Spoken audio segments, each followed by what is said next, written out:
Alright, this is the Generac, my Generac 10 kW garden series. It does a weekly test. For the most part, it's brand new. It's like a year old. It does a weekly test, and for the most part, every Saturday goes around noon.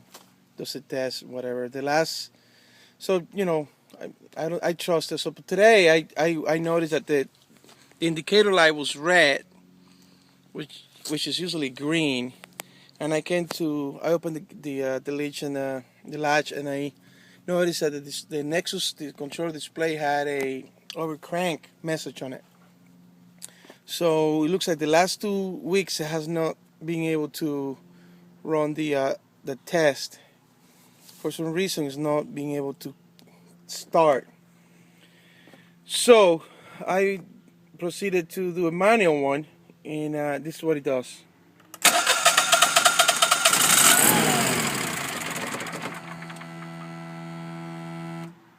With that buzzing sound, and doesn't complete anything else. Sometimes just overcranks and doesn't even do that.